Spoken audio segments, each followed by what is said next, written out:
And there we are. We are live on LinkedIn. First and foremost, thank you for being with us today. Really good to have people joining us. Whether you're watching this back in time in the future or you are joining us live, it's really good to have you here. The advantage of being live, of course, is that you get to comment and ask questions to our panelists. So please, please, please engage with us. My first request is let us know where you're dialing in for when you're joining us from. Lovely to see what countries we've got people from around the world, what organizations are joining us, what your role is. Feel free to put that in the comments and we'd love to hear from you. And of course, if you've got questions throughout this, please go ahead and drop them in there and I'll do my best to ask as many questions to our panel as we can. So why are we here? Well, look, this is really simple. We're here to talk about data and the role that it plays in outbound prospecting and outbound sales and go-to-market motions in general. We've got some of the best people in the industry here with us today to talk about that, because why talk about it amongst ourselves when we know such great people who can tell us how we should be doing things and what's the right way to do things. So we thought, let's see if we can get them in a room together, albeit virtual. Let's see if they'll line up alongside each other and, come together and really help educate our audience on the role that data plays in go-to-market and outbound prospecting. So I'm delighted to say that we've got James Isilay, we've got Saif, we've got Paul Gilhooly, and we've got Liz Fulham with us. Now, we are meant to have Rich West as well from Red Flag. He's got technical issues today, so he may be able to join us at some point. If not, really sorry to have missed you, Rich, and hopefully we'll get you back on one of these in the future. But first and foremost, James, Saif, Paul, Liz, welcome. Are we well? Thumbs up if we're all good. Ready to go? On strict instructions to be on mute when talking. I like it. Thank you very much. So look, I'm just going to go around really quickly. And if you can just give a quick 30 seconds, who are you? What's your role? And a little bit about your organization and what sets you apart. I'm going to go in sort of clockwise order on my screen. So Saif, you're up first, if that's okay. Over to you. Hi everyone, pleasure to be here and speaking with you all today. My name is Saif Khan. I'm the EMEA Sales Director for ZoomInfo. I run the new business organization and work very closely with customer success and renewal and growth in order to ensure our EMEA customers are seeing success with ZoomInfo's platform. ZoomInfo's platform is an integrated platform. It's an entire go-to-market motion that looks to service revenue operations, sales, marketing, and everything around customer and revenue generation. That's my quick introduction. Love that. Bang on time as well. I love it. Thanks, Saif. Paul, coming to you. Yeah, thanks, Owen. Happy to be here. So my name's Paul Gilhooly, one of the VPs here at 6 Sense. Essentially, I'm responsible for our international expansion here in EMEA. For those of you that don't know 6 Sense, we are a revenue AI platform that enables you to more efficiently create and convert pipeline. And it enables you to know who's in market for your solution, if they're actually a good account for you, who to contact, what they care about. So you know what message to deliver. And if you need, we can actually deliver it for you with generative AI. And of course, all of this is made possible with a rich foundation of data, which I believe is going to be the cornerstone of the conversation today. So looking forward to it. Indeed. Thank you very much, Paul. Liz, coming to you. Hi, everybody. I'm Liz Fulham, CEO of TAMI. TAMI stands for Total Addressable Market Intel. So we help our clients identify their total addressable market. We have a vast data lake of 124 terabytes of data of all companies listed on the internet in the world. So we're more than just contact data. We specialize on e-com. We have a patent for Europe on that. We have AI lookalike service. So we really help people zone in their ICP. But awesome to be here with these great minds today. Love it. Thank you, Liz. And last but not least, James. Hi, everybody. I'm James Isilay, the CEO and co-founder of Cognism. So Cognism is really specialized in B2B data. Like we really just focus, like our primary focus is B2B data, and in particular, we have a focus on outbound data. And that's global, but we particularly specialize in phone data, mobile phone data, and European data. Brilliant. First and foremost, thank you guys. Really appreciate that. Really quick and on time. That allows us to get into our content and questions. We're going to have a really, hopefully, natural, organic conversation. We've all agreed in advance. We're all friends. We're here for the same reason. So this isn't about, what's best, what's right, what's wrong from a provider perspective. This is about all of these guys coming together and helping us as people who can use their data to be maximizing it, making the most of it, and understanding what the role it should be playing in our sales motion. Look, 2023 has been a funny year, right? It's an unusual macroeconomic situation for people. There's a load of pressure on sales teams Paul, I think you shared some notes with me earlier this week about, everybody's being asked to do more with less, become more effective and more efficient across the sales process. And of course, data plays a huge role in that. We're sitting in the market talking to people all day long, and they're asking us the same questions that they were a year ago, 2 years ago. So we haven't educated people to really understand this, which is, how can I get the right data? How can I get more conversations with prospects over the phone? How can I get more accurate email data? How can I get in front of the right prospects at the right time more regularly? And where on earth should that data come from? And of course, what can I know about them? How much can I know about these people so that I'm talking to the right people at the right time, to your point, Paul, with the right messaging? So, we're not the experts in that. You guys are. I'm going to throw some questions at you. We're going to get into this and let's see where it goes. Right. And that's the plan for the day. As I say, audience, if you've got questions, pop them in the comments and I will absolutely weave them into the conversation wherever possible. Look, I think I want to just start with a fairly broad question just to ease us in. It's still really reasonably early in the morning for some of us. And I just want to talk about your data for a second. The data you provide out of your platform, and I'll go in reverse order this time, James. So I'll come to you first. What are you saying to organizations around how they should best be using your data? What are the key priorities and things that you're highlighting to people in terms of usage of Cognism data? And I think that's really dependent on the stage that you're at as a business. Like if you're SMB, mid-market or enterprise, and then also what stage of business you're targeting, right? So, but both those things need to be married up. So if you're an SMB, and we as Cognism, we started out off, as a small company targeting small companies, and they're really, what's your struggle? It's really, building a sales process first of all and getting a working sales process just going, getting your messaging right, getting just the basic metrics flowing for an initial sales system.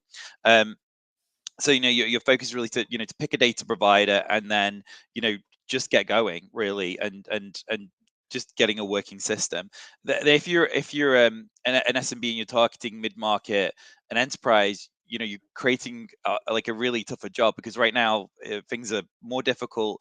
Targeting mid-market and enterprise, you need to speak to more decision makers. You need to have a more complex, sophisticated sales process. You need to be multi-threading, and it's the same. Like if you're a larger company, mid-market and enterprise, and you're targeting, again, other mid-market enterprises, right now you need to be like, you say like things are more difficult. Actually, I tend to feel that things are more now like a new normal. Like 2021, 2022 were really an easy, really easy period. Probably something that we haven't seen since the .com boom. And which none of us ever saw, right?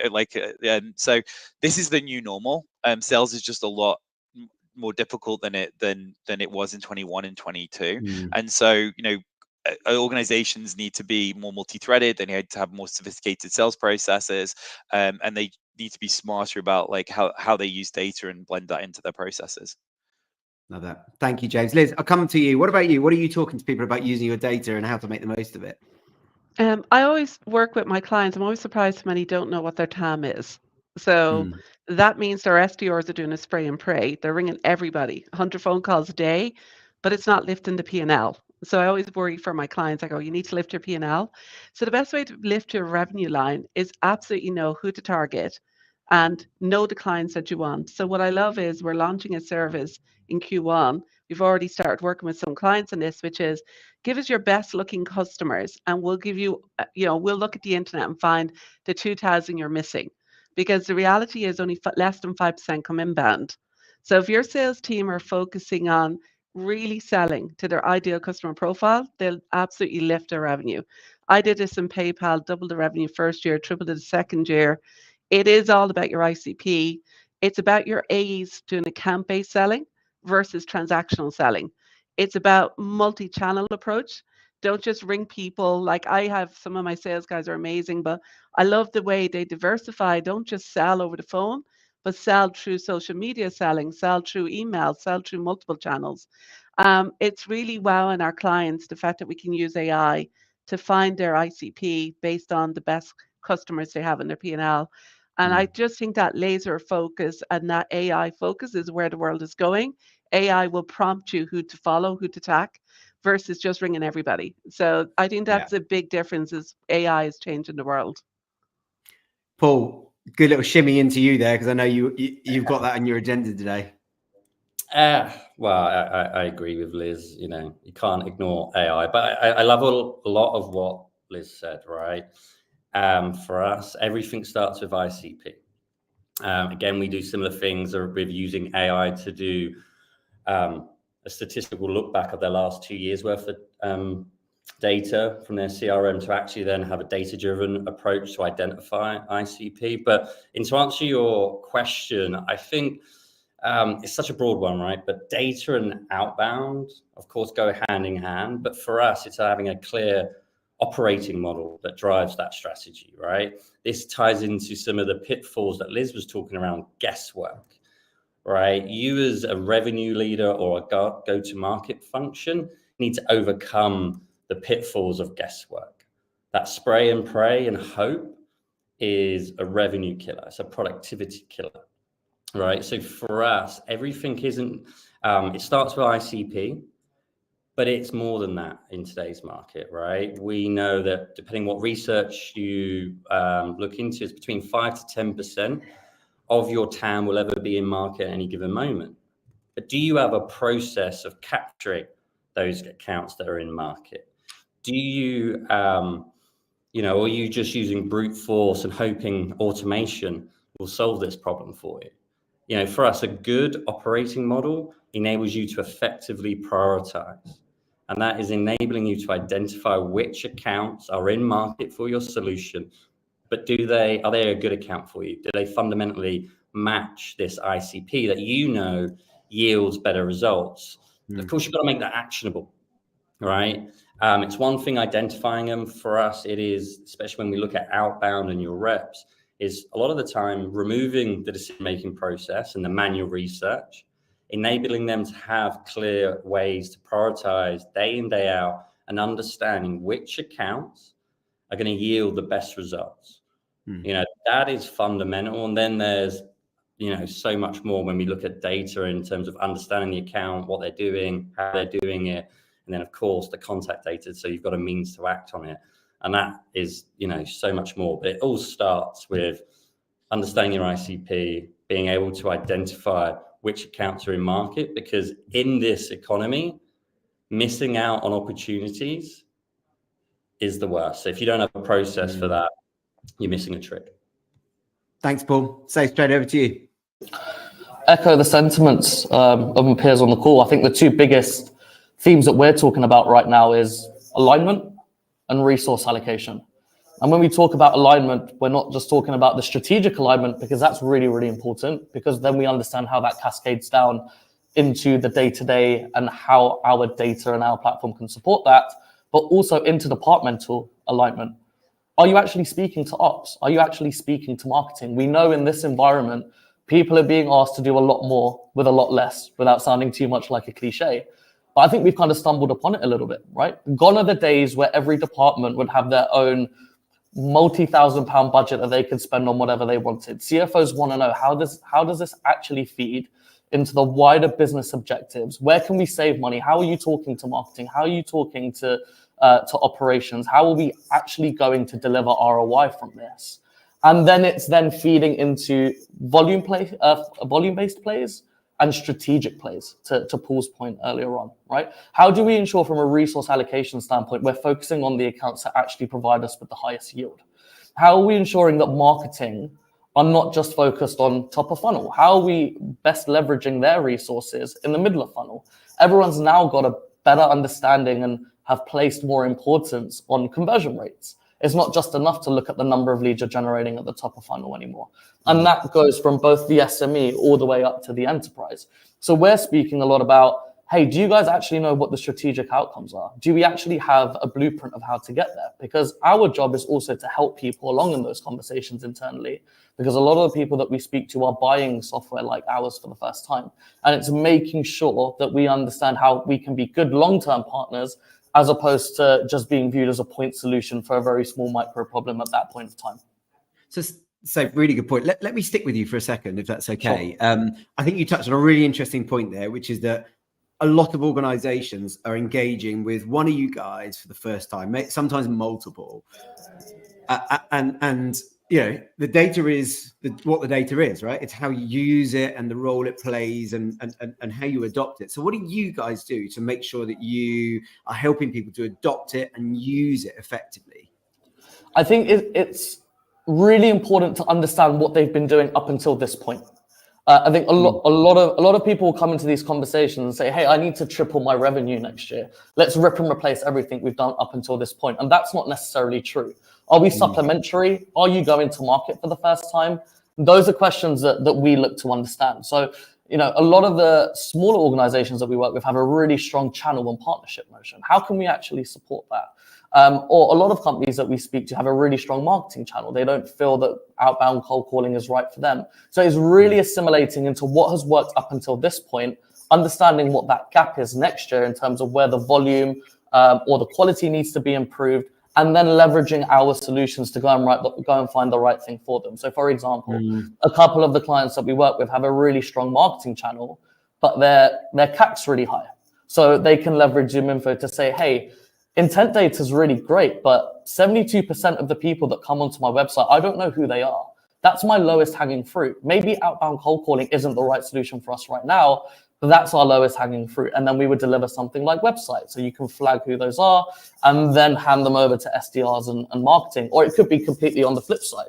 They've got a really massive CRM. They've got Salesforce. Their next best customer, they already know who it is, but they don't know that they've moved roles or they've got a new project that they're looking at. So for us, it's more of an enrichment play, or it could be multiple departments at one time. So it's really taking the time to understand what their current ecosystem looks like, so we can then start to build a short, medium, and long-term plan for their success.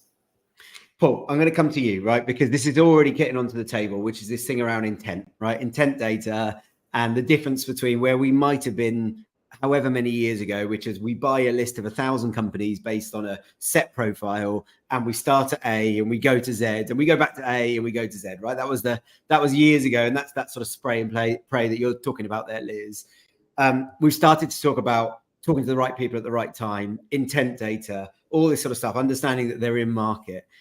Let's just take a layman's terms version of this, because I think one of the things we're guilty of as a RevOps, sales, data, you know, those sectors together is like anyone else. We talk in phrases that we understand, but if you're running a manufacturing company and your sales team needs to get better, I don't necessarily understand what that means.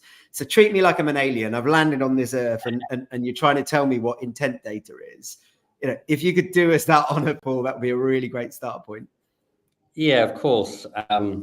Well, there was some good points made by Saif on adoption that maybe at a later point we can come back to. Drop it in if you want to. More than welcome to. Well, it's just some of this goes hand in hand, but I think we've got to realize the problems and the challenges that are being tasked with, being put on sales reps. This real view of, in a tough economy, the old view that is still the norm today is more lists, more calls, more emails. And are we actually solving the real problem, right? More does not deliver better results. If we look, I sometimes think sales is falling into the same trap that we saw in marketing, where we have seen a desire to have data to inform MQLs, and we wanted more MQLs, even though they convert poorly.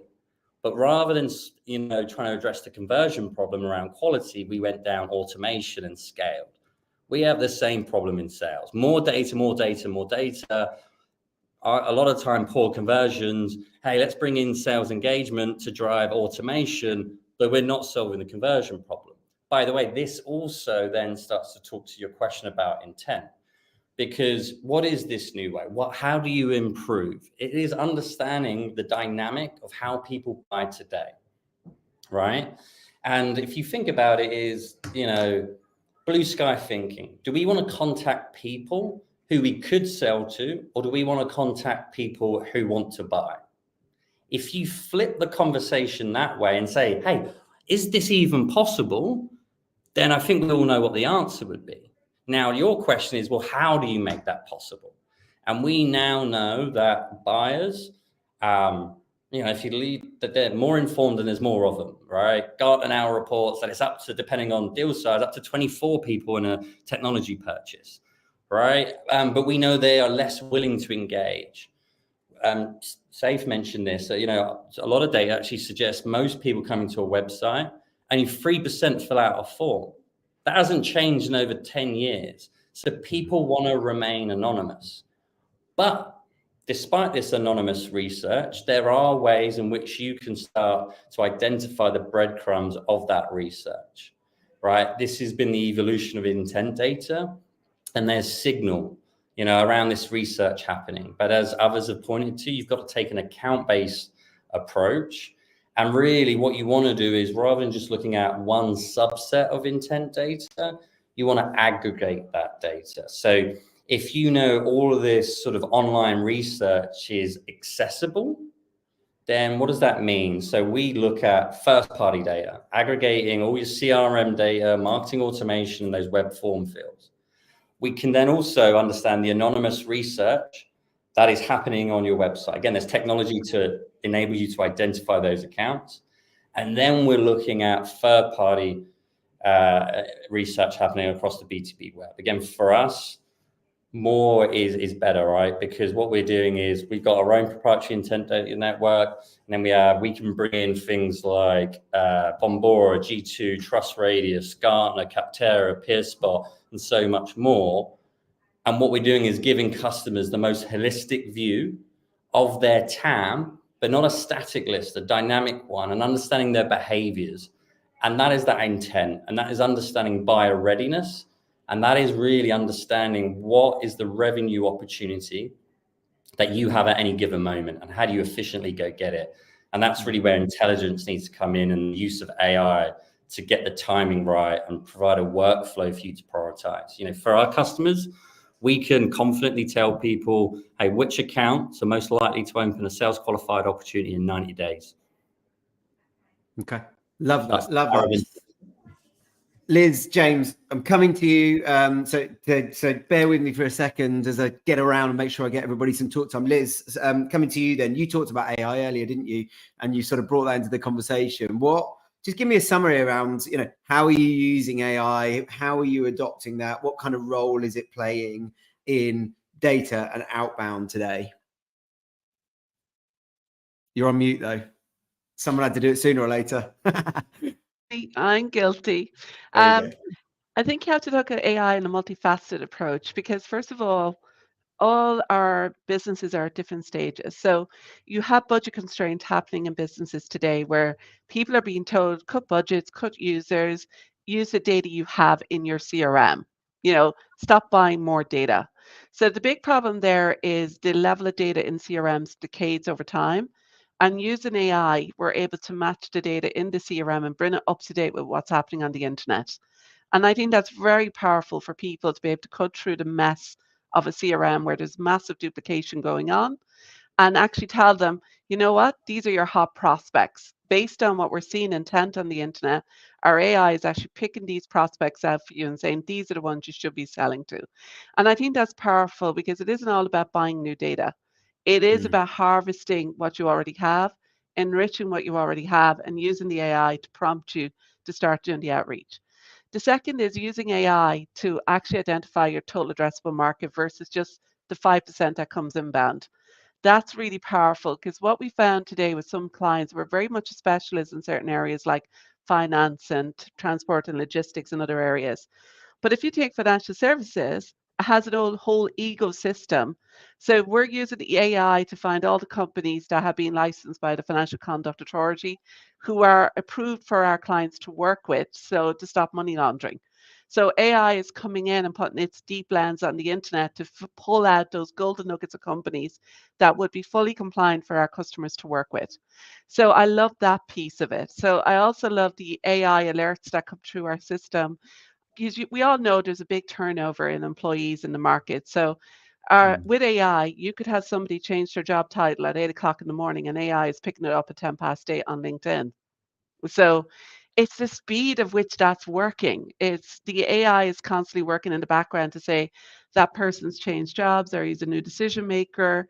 All those changes it's picking up. So I see it on deduplication, matching, enrichment. I see it on TAM analysis, and I see it on contact alerts by tracking changes on websites and LinkedIn and prompting people to say that person's left the company or has changed jobs. So I think AI-driven solutions like what Paul talked about is big. One thing I want to sow a seed in people's minds is it's what Paul said, that only 5 to 10% of the market's in a buying mood. And we often look at marketing for lead nurture, but actually what we're missing is sales nurture.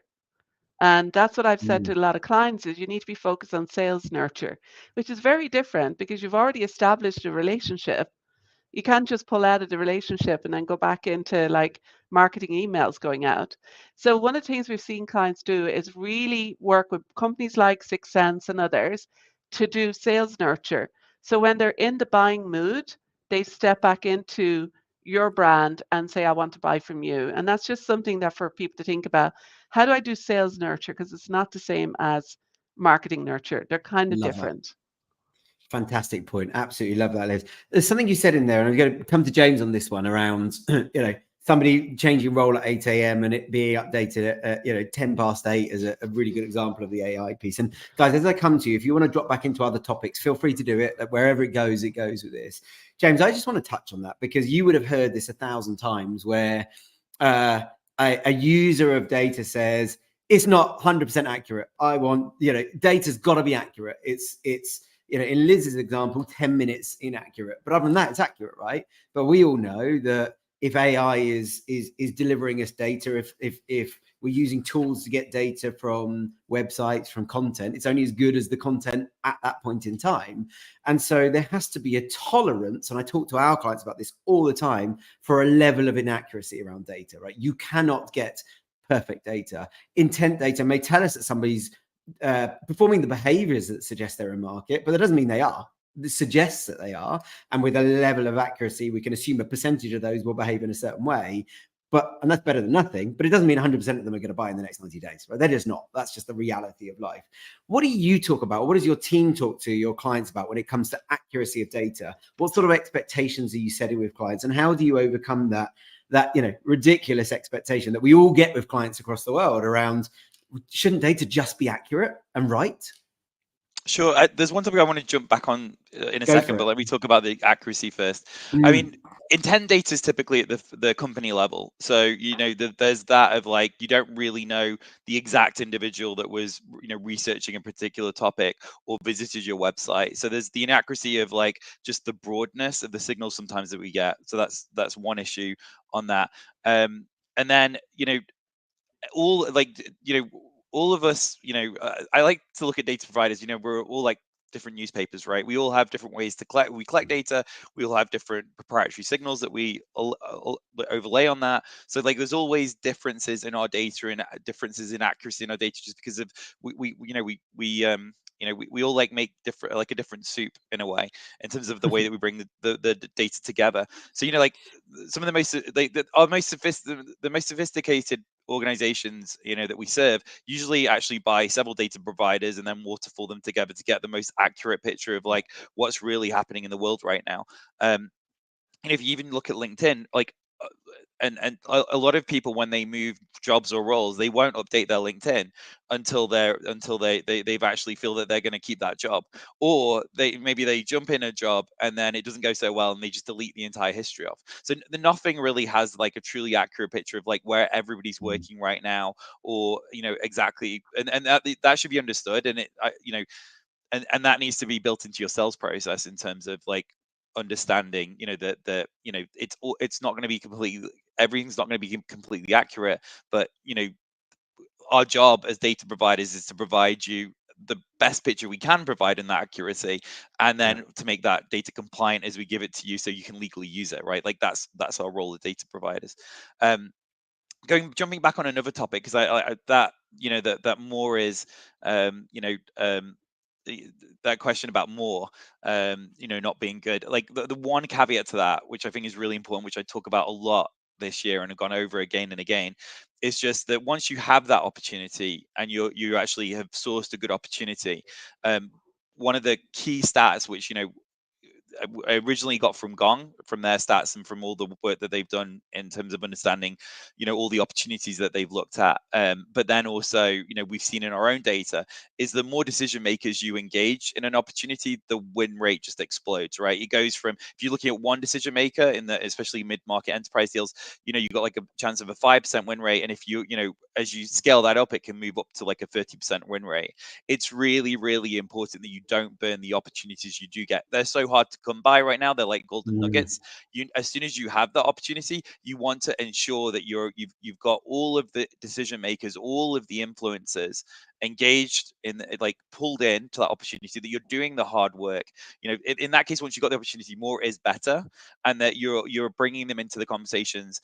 I was on a great conference earlier this year, and the head of Zoom Video, the CFO of Zoom Video was there, and she said to the crowd, which was mostly full of sales leaders, she said, please don't call me until you've found the lower layers of my organization, you've understood my pain, and then you're coming to me with a specific solution to my pain. And I think that's so important, particularly in this market, that we're doing the extra work, we're engaging those additional influence decision makers, and then like going to the decision maker when we fully built the case about why our solution belongs in that organization. Thank you, James. Paul, I know you wanted to touch on this accuracy of data as well. It's quite nice to disrupt the circle so I can go all over the place. So go for it. Yeah, and I love some of what James said, and just to echo some of those points, I think, multi-threading is super important. To just share some of our own personal data, we know when we've got 6 engaged contacts, our win rates, increase by 40%. So that's got to be part of your workflow. And for us, that is from the outset. We use our platform, which tells us, hey, once we've got that opportunity, who you should be talking to based on either who's in your CRM or who's not in your CRM based on previous wins. I couldn't agree more with what James said. The accuracy one, I think is an area where, as James mentioned, is, hey, everyone's got their own compliant way and can talk about accuracy in different ways. Hey, we use AI, we have human intervention, we have multiple layers of validation and everything else. But so what? The key thing for us is about outcomes. It's about business impact. And one of the things that I love that we've done at Sixth Sense, and is a core part of why we've got such strong customer advocacy, is the confidence in the platform. We have built into the platform a self-service report which shows the accounts that we're recommending as being in market, how they outperform the rest of the accounts that you're working, because we connected to your CRM. If that report and chart goes in the wrong way, you chat. What a statement from a vendor to do that. And for us, that is just the best way to breed confidence, but also to drive adoption that we were speaking about earlier. We can talk about workflows. For us, we embed our workflows within CRM and sales engagement platforms so they don't have to use another tool. But good adoption really is about the people and the process of that organization, and having data to show that statistically, if you follow this process, you will outperform your current level, and by this much. That's how you go win the hearts and minds. And it's just, it's so powerful. Brilliant. Love that. Liz, I see you made a comment in this backstage chat around how on LinkedIn there's 58,000 websites using the LM Wix page. So those companies will have the wrong contact data if that's extracted from LinkedIn. And that's a great example, right? It's where do you get the data from in the first place? I know you want to talk about sort of email and helping clients with that, and there's the Google stuff. I don't know if that's too much off topic on where we are now, but I'm happy to throw to you if you want to just touch on that quickly, and then we can see where we go from there. Yeah, because I want to kind of talk to our audience because they use Mm, data for email marketing. yeah, So yeah, I don't want to really talk too much about TAMI, more about how they're using it. So just to our mm, audience, there's new rules coming out with Google and Yahoo where yeah. they will stop you and mark you as spam if there's a high complaint rate, like of 3%, for example, of recipients complain. One of the tips for our audience is this. Um, when you get a lot of data, don't go send out 50 emails to the same company in the one day. Like, be mindful of your email reputation. It might seem Mm, great that you're pulling tons of data off all these different systems, but protect your email reputation and be got it. mindful that when you're actually doing your email marketing, that you're working the account over a number of weeks. Typically, you want to be doing 15 engagement points with them. Use somebody like, SalesLoft or Outreach. They're really good tools, or Sixth Sense. But look and mindfully think of your data as gold, because if you convert it, you're going to make money. But you want to manage that email marketing. And Google and Yahoo have announced these new restrictions. It's on anybody who's targeting Gmail accounts Mm, or Google Mail. And don't be too surprised, from our analysis of the internet, over 50% of emails are being processed through Google servers. We might mm, all think it's Microsoft, but it actually isn't. Google mm, has a huge presence. So for email marketing, protect your email domain. Make sure the emails you're using are verified and that they don't bounce. If you have anything like a high bounce rate, you're going to get marked as spam. Make sure your complaint rate is less than 3%. And make sure, if you are targeting companies that are on the Yahoo servers or Google Mail servers, that you understand those new regulations coming out, because they will be penal if you're sending out thousands of yeah. emails to the same company in one day.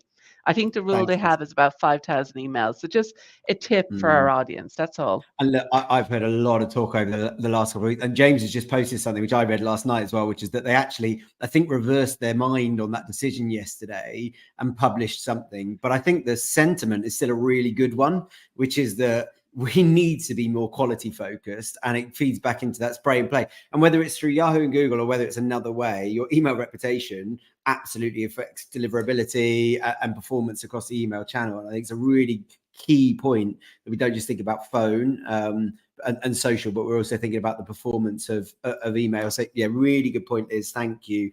I just want to pause for a moment and just share a couple of the comments that we're getting. Good to see James Ski joining us. James, thanks for dropping on. He did say happy to see this online. Although I would have loved to have seen this from ringside. We're having a great time. We're not fighting here, James, but a good point. Wouldn't it be good to do this kind of thing face to face? And always chipping in with a valuable comment there. Thank you, mate. Appreciate that. Liz, some great feedback on your point around sales nurturing. I think it's a fantastic point as well. Alberto, just wanted to hear really quickly whether you've got any sort of advice on best practices on that one. Just to me, is it? Yeah. Yeah, drop me a line afterwards, liz.fulham@tami.co.uk. Let me work with you guys on that. We could set up an informal chat. There's a way to do that. So when a lot of your clients could be in contract, then they want to go with you, but they find themselves in contract. And then the problem is they may move jobs, which means that you have a double opportunity to sell. So by doing the sales nurturing, what's wonderful is that you can get brought to the existing company because you're reaching out at the right time. Plus, when they're ready to buy, plus you get an advocate in a new company. So there's a way to do sales nurturing, not just to sell and convert one customer, but to win 2, 3, 4 customers. There's a lot of salespeople on the move in the industry at the moment, and they love you. They want your product. It may not be the right time for them to buy it today, but they could buy it in the new company. So let's have a separate call on that. Yeah. Brilliant, lovely. Saif, thanks for the comment in the backstage as well. And I think I'm just going to play that to the audience. I think it's a really good point, which is personalization, relevance, and timing. Never have been more important to be mindful of. And I think it's a really fantastic point. Those, if you take some points away from this, it's like personalization, relevance, timing, 3 really fantastic points of that. Saif, do you want to add anything to that, just to give some color behind it? Yeah, I think everyone's kind of alluded to it in different ways, right? I think we've touched on the timing piece from intent. We've touched on relevance around actually being strategic and actually, going to, your middle managers and frontline reps before you take it up, to the VP and the C-suite. I think, what this macro has taught us is that there's never been more SDRs and AEs on the market. And to Paul's earlier point, more doesn't mean better anymore. And I think personalization, relevance, and timing, utilizing existing data that you've already got, and also tools that you have access to from an intelligence standpoint. And to James's point that he just put in, sales enablement and training, being key to all of that. We see so frequently, to whose fault, I'm not too sure, but hiring entry-level sales reps and saying more dials, more emails, more, go and deliver me the revenue. But the how is really important.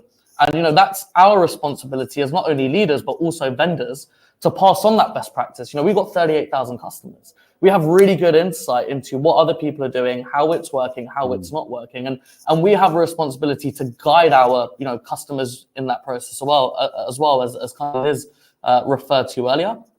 So yeah, personalization, relevance, and timing, using existing tools, using the existing intelligence that you've got. People have got millions of records within their CRM, millions of warm conversations from earlier. Let's make sure we're nurturing those, and let's make sure that we already use the tools that we have to hand to make sure that we're being really thoughtful with how we're going to market.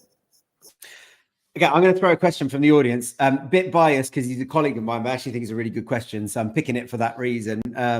And I think what we're talking about a lot of times, how does an organization use data? But this question is related to how does the rep use that data, which I think is a really interesting one. So maybe I'll throw this at a couple of you.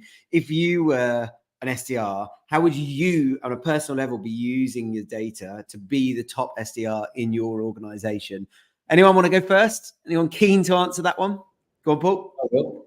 I think it does, again, where we see best practices, I just have a lot of sympathy, empathy with a lot of BDRs and reps today. Normally they are forced to use loads of different tools, different workflows, having to go to different places, do manual research, bring it together, then do compelling sort of emails and everything else. And my God, they have such a tough job. Our whole ethos is not about learning more tools. What we try to do is bring intelligence into the tools that they're already using. So that is having the data and intelligence accessible at CRM and then in sales engagement platforms, so that we're complementing and improving their workflows. What that looks like for us is, hey, every day you come in and you have a dashboard and we tell you what accounts you should be prioritizing and why. We give you recommendations about what you should be doing.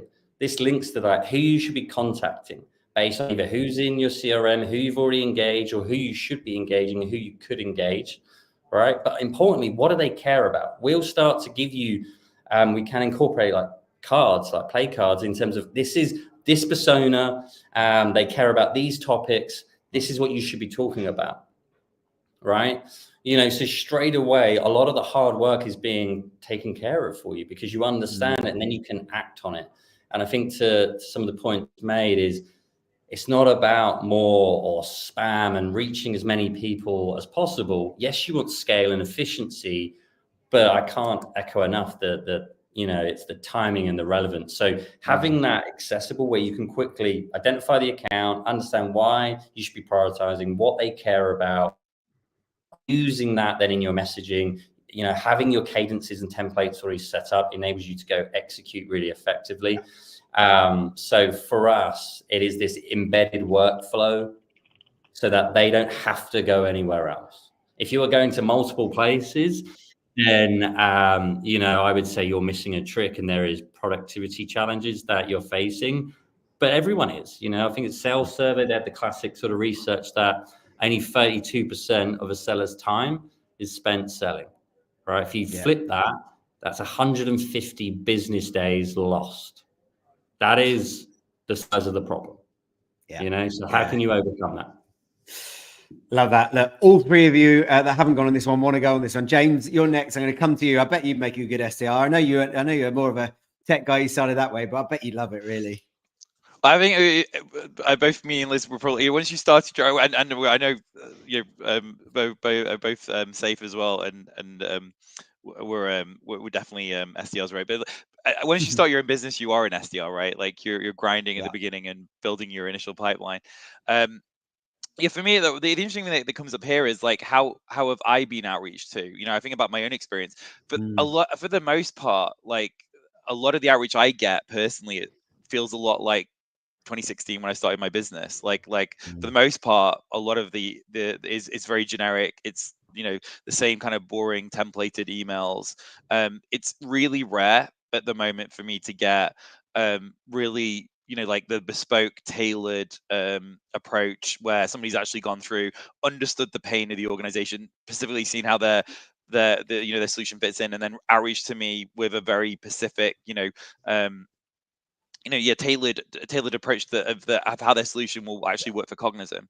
So I think that you know, for me, like that's the, you know, that would what I'd focus on is doing the work before you approach the decision maker, and then coming to them with a really good you know, a really tailored narrative about how your solution fits into the organization, because I just get it so rarely. And I also get outreached, like, personally on phone so rarely. I've probably had in total the whole of this year 3 actual direct calls that have actually you know, reached me. It's very difficult to reach me on email, mostly because you know, I don't look at unfocused at all. Like, all of that I just delete immediately. I don't read any of that. And on a LinkedIn, again, that channel's flooded for me, so I rarely get a chance to look at those. So phone is the best way to reach me, and then when you reach me, to actually have something, you know, personalized to talk to me about. So if I look at it from that perspective, that's how, you know, if I was an SDR, I would do the work, and then I would, you know, reach out on phone, because that's the best way to reach me. Now, different people are different. Some people don't like to be reached on phone. Some people like to be reached out on email or on social. So that's why a multi-cadence approach is really important, because you don't know really, like, what's the best way to connect to that specific decision maker. That's my 2 cents into that, and I'll let Saif and Liz speak as well. Thanks, James. Saif, do you want to have a crack at? I know you both want to have a crack at this. So, Saif, do you want to go first, and then Liz afterwards? I'll hand over to Liz initially. Good man. Okay, we're probably similar, Seth.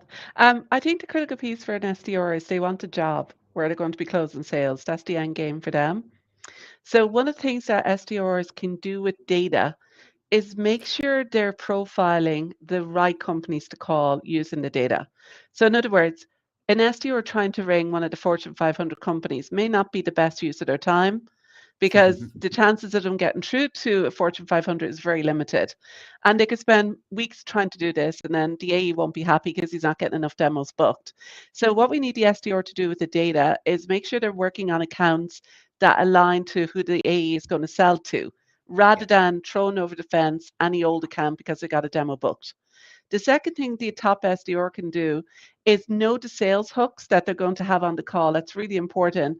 And the data that you get from different platforms will give them that insight. So for example, say you're selling to a company, but it's really critical for them that the technology you have integrates with Soho. Then you can pick up from the data vendors that company is using Soho, therefore you would be a good alignment. So you start to map all the sales hooks out, and then those sales hooks become part of your outreach. But if you're just going to the data and say, oh, that's another company to ring, I got 3 mobile phone numbers, blah, blah, blah, they're not going to be a top SDR. But if they're an SDR that says mindfully, these are the top accounts, if I get demos booked, my AE is going to be blown away. He's going to advocate for me to get promoted, and I'm going to end up in closing sales. And I'm going to use this data to profile those accounts, and I'm going to use this data to get the sales hooks for my outreach. I think that's my single piece of advice to an SDR. Focus on the big accounts and focus on the sales hooks. Love that, Liz. Brilliant. Thank you. Saif, anything to add? Just 3 words for me. 1 is intentionality, 1 is A/B testing, and the third one is patience. When we talk about intentionality, that's actually understanding, okay, what is this data telling us? What do we think we're going to use with this data? Who is the power user for this internally? Is this nurture information? Is this immediate go and book a meeting information? Like, what are we actually looking to identify from the data that we have access to, right? And being really intentional with using the tools and the intelligence you already have to understand what exactly the right play is going to be. In the process of identifying what the right play is going to be, especially if you're doing this for the first time, there's an element of A/B testing that needs to take place. There is no one size fits all when it comes to sales intelligence or marketing intelligence or whatever term you want to call it, right? There is no defined playbook. It's very individual based on your prospects, based on your organization, based on the length of your sale. And actually A/B testing and giving yourselves enough time and patience to figure out what works, what doesn't work, be iterative and collaborate internally, and having a longer term vision in mind, as opposed to looking at this as, I'm going to use intent data to hit my SQO target this month. It's too short-sighted. It doesn't work that way. And I think people often handicap themselves and actually burn their total addressable market by having such short-term goals when it comes to using this data. So my 3 things are: be intentional, be really thoughtful about how you're utilizing the data, give yourself enough time to actually figure out what works, what doesn't work, and don't be afraid for things not to work. But be fearful of repeating the same mistakes if you find it's not actually resonating well with your total addressable market, and then give yourself enough time to figure out what the right plays are going to be. Those would be, the last 3 points Thanks, that I make on that. That was a good question. After all, everyone was keen to get involved with that. We're just going to a few more comments on that. Albertus has a great point from James on the bottom-up approach to understand challenges and come up with a solution before reaching out to decision makers. And I think that's something we're all saying is, it's gone are the days with the spray and pray. We've got more information available to us. Use it, make the most of it, and be as relevant as we can and as well timed as we can. Don't know who this was. Intent data is changing the way we get informed, but are we as salespeople changing the way we approach our prospects? I think, again, similar sort of comment. Andrew's a couple of comments on there, but in reply to Alberto's point, he said, we have our team use relevant news, keep in touch meetings, relevant marketing content, all that sort of stuff. So they're great to see other people are doing that. James saying it's a crowd winner today, which is fantastic. He's still chipping in. And I think we've got people agreeing that inboxes are broken. James, I don't think you're the only one. I certainly nod along, guys.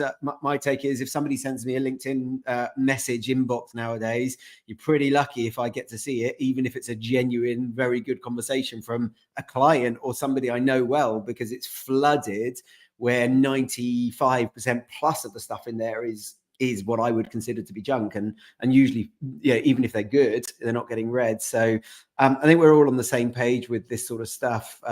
Rob Bullock asked, and I think it's along the same sort of lines, if you were outreached to by an SDR, what would you want to see to make a message stand out? And I'd just like to pause on that one, because you're all budget holders. You've all got a decision to make. You're making decisions every day. You're spending money on things that make a difference.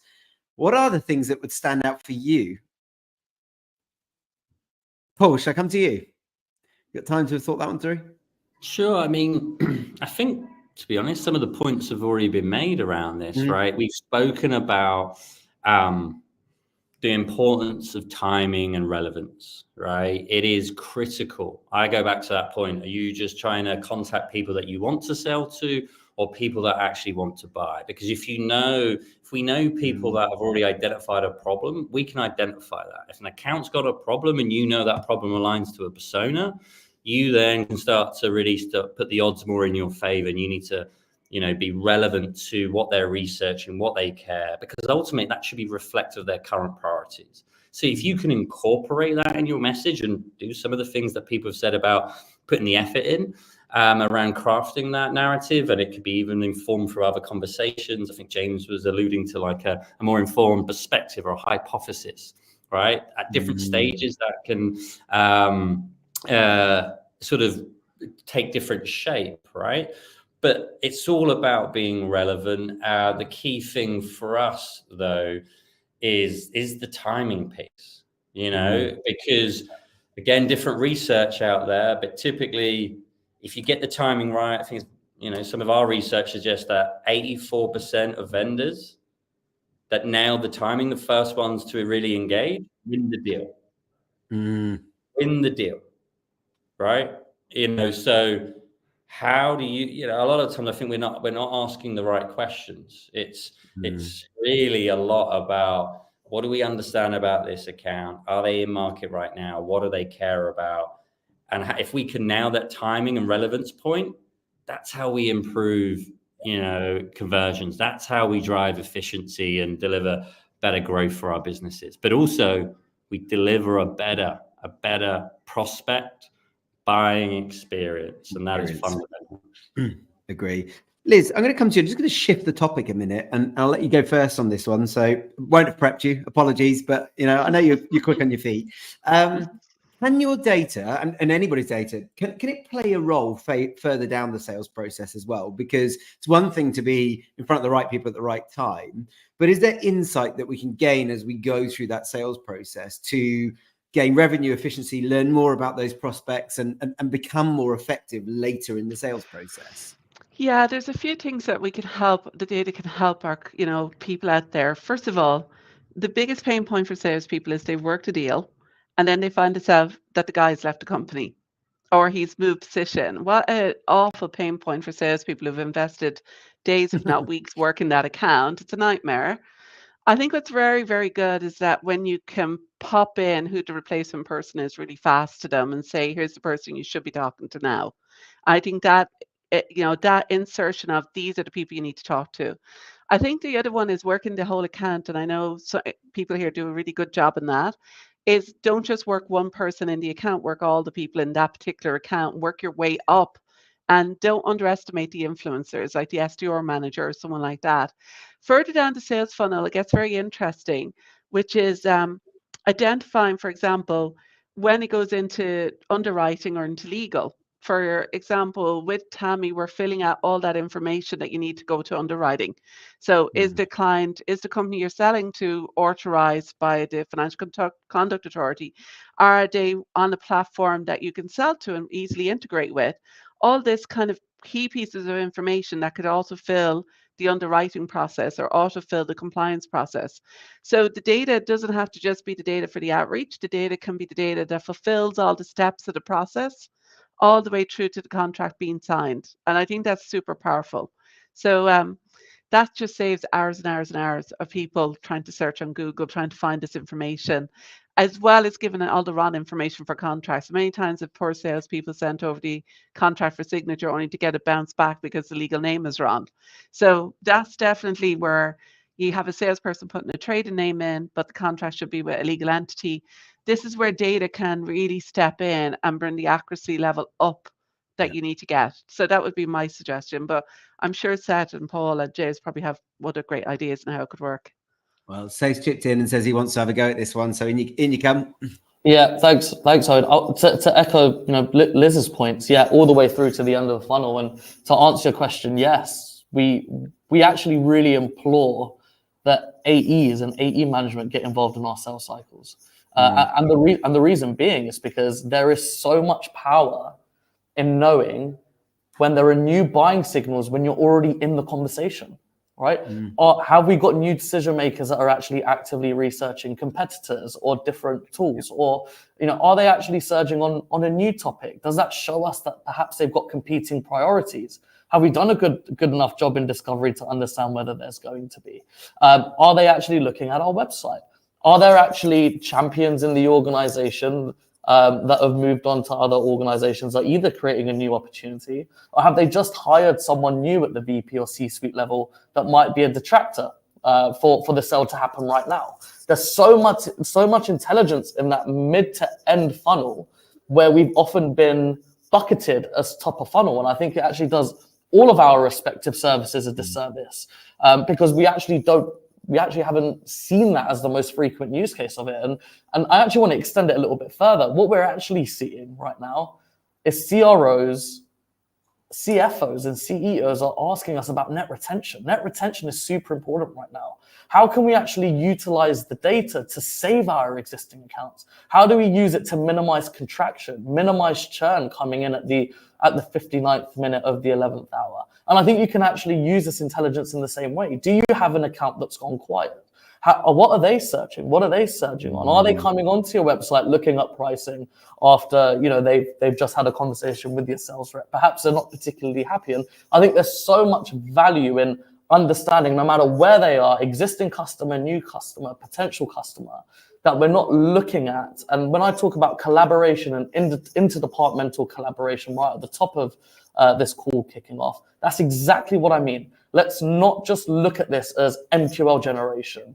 Let's not look at this as just closing revenue. Let's look at this holistically as our entire revenue operation, because all of our respective services has a part to play for all of these different departments within the organization. Love that. Paul, did you want to come in on this? I think it's an important one that I know you've talked about in the past as well. I don't know if I've got much to add. I just echo a lot of his points. I think some of the stuff that actually I'd maybe extend on, especially with the topic of outbound, right? You mentioned some of the data points and the intelligence, and I think when I look at some legacy or maybe traditional outbound, no matter what you're using, might have a good tech stack, might have data providers, but we still have blind spots about understanding the efficacy of our outbound. And what I mean by that, sometimes it is, hey, do we have a meeting? Do we have an op? Of the key metric.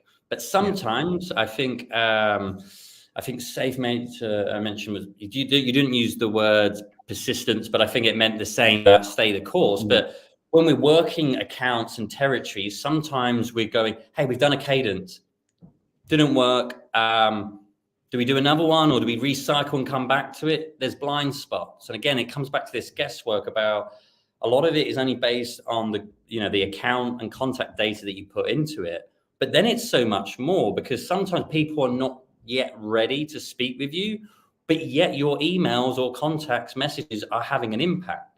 But how can you start to track that? So again, can you start to see that this account, despite not responding to you, is on your website? This account has started to research, product or solution orientated content, or your competitors. That's where we say, hey, stay the course. So we track things like reach, engagement, intent, and then we can have a better holistic view of anyone's territory and the health of that territory to say, keep going. You might not have that. So testing the efficacy of your outbound is super important to driving success. Love that. James, anything to add? Yeah, I think Saif, Paul has made fantastic points there. I think just one of the things, just relating back to our own growth story for Cognism, and we've had tremendous growth for the last 2-3 years, and one of the big changes was building out an account management team, and then really understanding the accounts that we had, and then having sellers sell into those accounts. Like when you're a small organization, an SMB, you really don't have a lot of resources. Like our CS team was doing renewals, and our CS team, and they weren't really sellers, and that really held us back. And as soon as we built out an account management team and had sellers really looking at accounts, like having conversations with those accounts on a regular basis and understanding, how they could, grow those accounts, and making sure that our solution was really, properly placed in all those accounts, that gave us tremendous growth, and has really been like a big part of our story over the last 2 years. So using the data to fully understand the accounts you already have, and then engaging and having conversations with those accounts to understand their priorities, and then helping them with their growth. I think like that's a really important change that we made that gave us a huge amount of growth over the last couple of years. Okay. Look, we spent a lot of this conversation talking about how users should be using data, how to maximize it, how reps should be using it, that sort of stuff. I want to give you a chance to talk about yourselves for a minute, because look, we're saying it out loud. You guys compete against each other every day, but we're also trying to lift an industry here and educate people to use it and maximize it, which I think is in everybody's interest. Hence why you all agreed to be here today alongside each other. And it's been great to see that. I'd love to give you an opportunity individually just to talk about kind of where you're going with your data. What are the things that you're focusing on right now as a priority in terms of helping your customers to overcome the challenges in the economy, to gain efficiency in their sales process, and to really maximize the data? And how are you improving your product right now? What are the things that you're doing? Obviously, don't share anything with that you're not comfortable with, but what are you doing to improve and to be sat here in 12 months' time and saying, look, this is what you can do with the data that you couldn't do 12 months ago, for example? Love to just give you a chance to, just throw it out there and let everyone know what you're focused on. James, you've gone last in a couple of things, so I'm going to come back to you and let you go first in this one, if that's okay. Sure. I think one of the big the big changes for us over the last 18 months, we purchased the French, what we believe is the best French data provider, Casper, and then have gone for PLG. So for us, our direction is really to go multi-country. Like we really want to stay focused on B2B contact data, to be really good at that just having the best, most accurate contact data, in particular mobiles. So we're really going multi-country, expanding to France, opened offices in Germany. Like for us, I think like a big is that one of the things that I find quite interesting, if you look at the previous generation of software companies like Salesforce and Microsoft, they went global. They built sales capacity in many other countries, and I think like that should be part of, especially once you're of a certain size, you should be looking at the global markets. I mean, France right now is incredible investment from the government. The government there, the French government, wants to build in the next number of years. They want to build a rival to the Nasdaq, so they're investing a huge amount in tech. And it's a great economy. It's a really exciting place to be in Paris. So we have an office there. So for us, like that's the big motion, is to build out a really truly global database. In many countries, a lot of the data isn't visible. So like building in processes to capture that data, make that data visible, help our customers to review those markets, engage with those markets.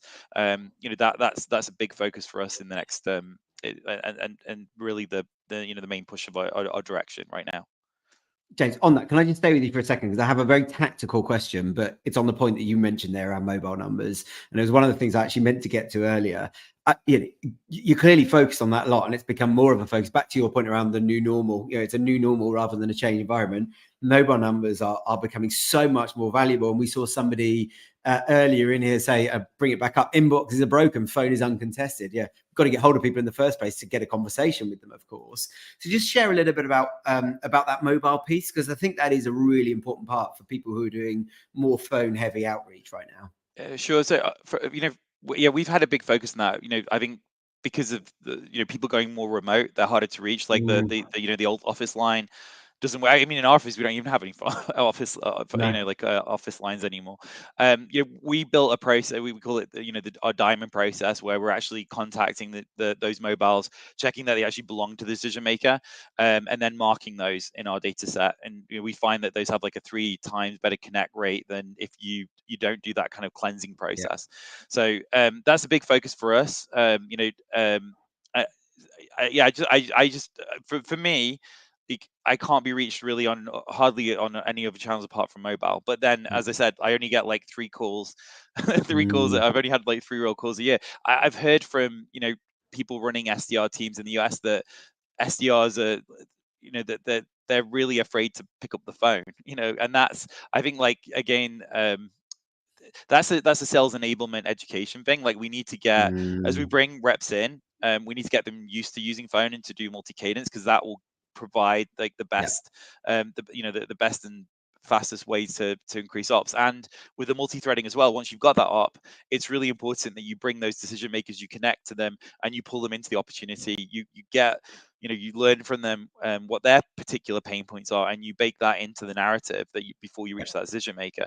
I just think mobile is so critical. I think, again, all of the different data providers provide an element that is useful, and that's why, as I said, the most sophisticated companies will buy from multiple data vendors and blend the different types of data into a really sophisticated sales process that has the highest win rate for that opportunity. But I think like mobile is critical. Like, you really need to make sure that you've got the best and most reliable mobile data as part of that process.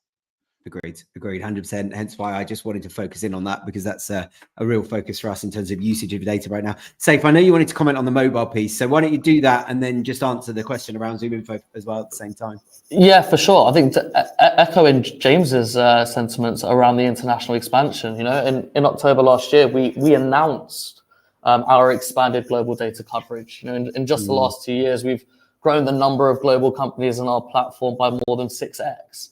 While tripling both the number of global contacts and the number of mobile phone numbers available to our customers. Nice. In continental Europe alone, which is where a lot of our users are going to be tuning in from, ZoomInfo has expanded its catalog of mobile numbers by 13x, while specifically in the UK expanded by 6x. Just emphasizing how important mobiles are going to be. I think alongside that, in terms of where we're going next, of course, we're always going to make sure that the contact data side of things is best in class. But actually, our signals and go-to-market place, we're flagging more than ever now unknown visitors to your websites, better intent, but better in-depth intent around, where the actual signals are coming from, more projects that companies are undertaking. And we're identifying at the company level through our Scoops platform, even more job changes and promotions, which we know take a heightened spike during a tougher macroeconomic environment. With all of the additional data that we have and the signals we've invested, our orchestration and workflow capabilities are now being built so our customers can easily take advantage of that, but also at scale by building automated go-to-market motions. And then the cherry on the top for us is what I touched on right at the top of the call, is let's stop looking at platforms like ours as just sales tools, just marketing tools, just operations tools. Let's really conjoin all of those three departments together and build cohesive and holistic go-to-market solutions. Let's make sure that operations have skin in the game. Let's make sure that marketing has skin in the game. Let's make sure sales has skin in the game. All the way up to account management, to touch on James's point as well. So, through a combination of all of those different factors, we feel really confident in where we're going directionally to be, the go-to-market in-house solution for our customers. And just the last point that I touched on, which we haven't really touched on today, is conversation intelligence. We've now also got Chorus and Gong and Jimny users on this call as well. That for us, we're seeing the highest adoption rates actually right now, more than ever. It's really important now that account managers and customer success individuals are understanding what was talked about during the initial sales process. We know that the death of a healthy customer relationship is that initial 30 to 60-day period, where if adoption falls through the floor, it's really difficult to capture that back. So we're taking the insights from the conversations that we're having at the top of the funnel all the way through to renewals and making sure that we're collectively ensuring that interdepartmental conversation building through the data that we've got, so that not only are we setting up sales for success, not only are we ensuring that marketing are putting their resources in the right areas, but we're really enabling our customers to have the strongest net retention rates that they could possibly have. Love that, Saif. Do you know what I love most about that is I gave you the opportunity. You went straight into sales mode. You went straight into performer. I love it. Absolutely love it. So the eyes lit up and the energy came out. Brilliant, brilliant, brilliant. Liz, I'm going to come to you if that's all right. Up next. So what's TAMI focused on? Where are you going? What are the key things that you're developing right now? Yeah, brilliant. One thing I think is an interesting insight is a lot of SDRs are very, very young. So they're not used to making business calls on mobiles. They're very interested. They're used to dropping voice notes. So they do that all the time on Instagram and everywhere else. So one thing for SDRs in the audience to think about is LinkedIn voice notes. They're very powerful as well. So that could be another string to your bow that you guys should be thinking about in the audience, because that will suit a lot of very young SDRs who just really are a bit alien to using the mobile to make business calls, which is more the paradigm of us oldies. We much prefer to pick up a mobile and make a call, but you get a lot of very young SDRs. It's not the world they want to be in. So it's an interesting one to look at. Where's TAMI going? So TAMI has global market coverage, and that is because we have a copy of the whole internet. So we don't do the dark web. We have every website around the world listed in the platform, which is a big statement. So we're more into launching in Q1 this whole lookalike service, finding your ideal customers and finding all the businesses out in the market that you haven't even been aware of, where you want to go next. So that's really big for us. Another big area for us is helping people with the hygiene of their CRM, is because we have AI matching logic. Because we this massive data lake, we're much more able to map the company and contact accurately across LinkedIn to the internet down to your CRM. Because if you put in Blink into LinkedIn, you'll come back with 1,600 companies. And we know salespeople are really, really poor at putting in data into Salesforce or any CRM. So with TAMI's technology, we're able to link all of these accounts back, keep them up to date, refreshed with all the key company signals and insights. So that's very exciting for us, because we're getting a lot of clients coming to us saying, yeah, about new data, but we'd love to clean up what we have and pinpoint the companies that we should be selling to, and then find us more like that. So that's a big area for us, because we have data for all over the world except for Russia and Hong Kong. And actually, one of our global clients came to us and said, can you have Russian data? And I said, well, you are an American company. You're under sanctions. You're not supposed to sell into Russia. So you do get a laugh with some of our clients saying, can you get us data for that market? But on the good news, we have the data for all over the world except those 2 countries. Love that. Thanks, Iz. Paul, again, last but not least, bringing it home. Tell us about 6 Cents. Where are you going? What are you working on? What are the things that you're bringing to the table right now? Sure. I think echo some of the points that others have made. Hey, we continue to invest in our data set. It is a foundational layer, certainly for me here in Europe, and our strategic expansion here is super important.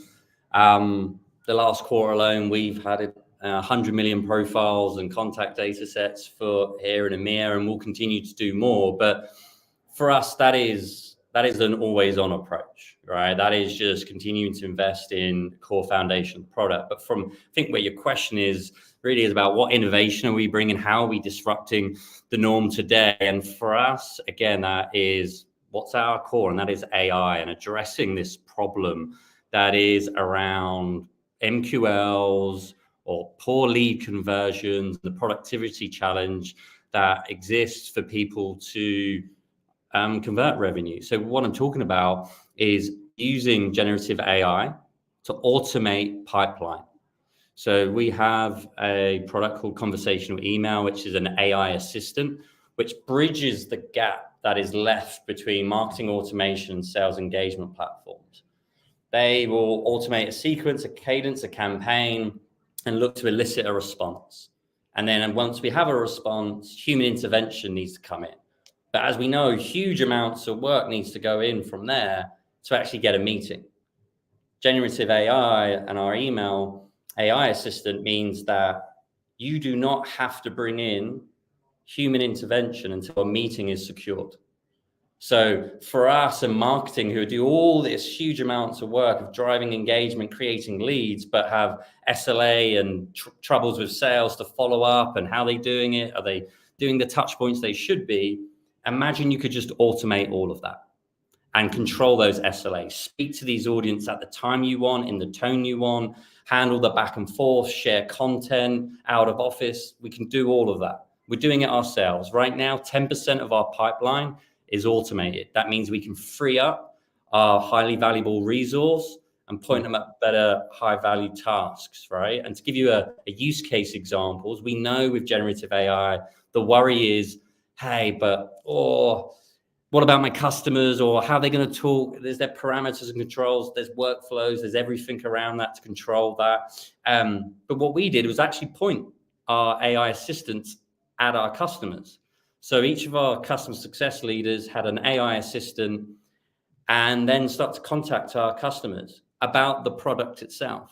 So we created a lot of pipeline off the back of this, and everyone was like, oh, I'm so interested, yada, yada, yada. And then we went, they're like, well, tell me about the product.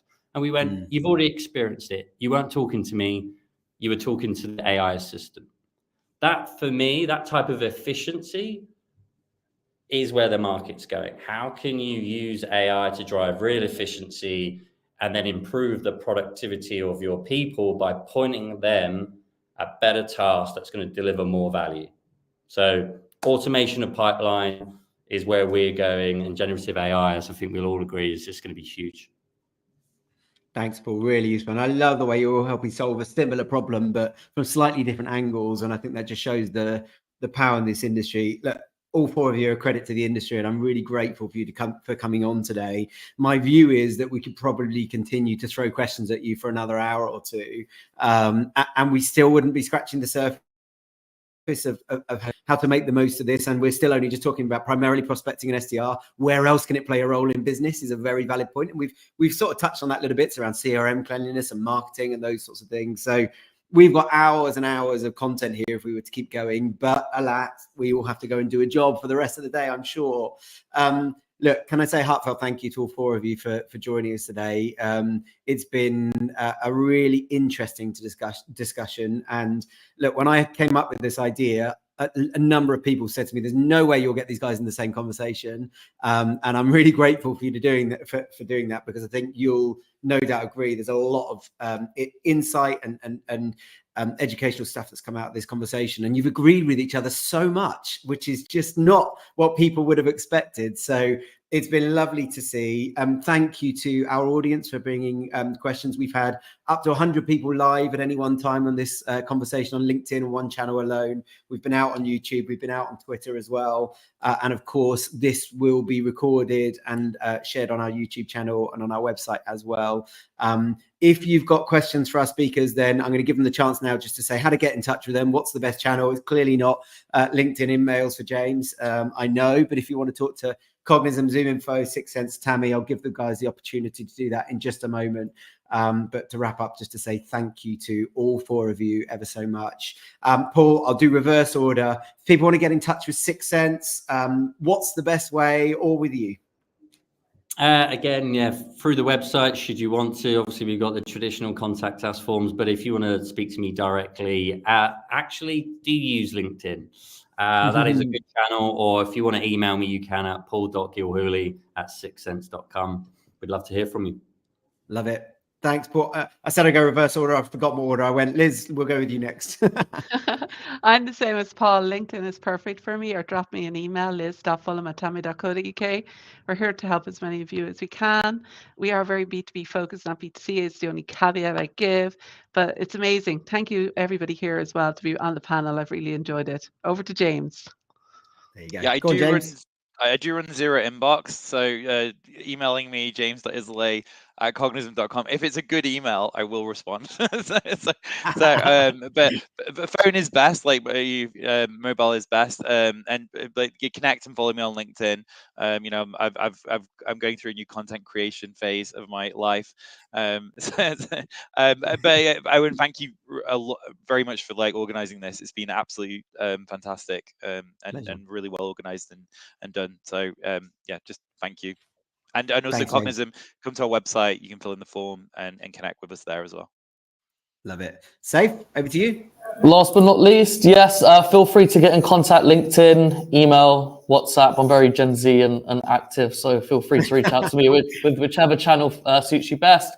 Alternatively, if you'd prefer to come through via the website, that's absolutely fine. I'm always on hand to help. Please do not hesitate to reach out. Love that. Well, guys, I hope everybody watching and listening has a fantastic and a really strong end to the year, driving in some of those deals that need closing before Christmas. Ladies and gentlemen, I really appreciate you coming on and being part of the panel today. It's been really, really lovely to see. Everyone's got a mobile phone. I challenge you to go and find their mobile phones. That's the key. Go and see if you can find the accurate data and give these guys a call. But by all means, get in touch. And I'd love for you to come back to me and let me know if you got in touch with Cognism, ZoomInfo, 6 Sense, and TAMI. And don't forget Red Flag. He wasn't able to join us, Richard, today, but a very credible supplier of data nonetheless. And guys, it's been an absolute pleasure. I'm going to hit end stream now, and we will stop being live on LinkedIn, and we'll just be backstage just to wrap up. Thank you so much. Thank you. Thanks all.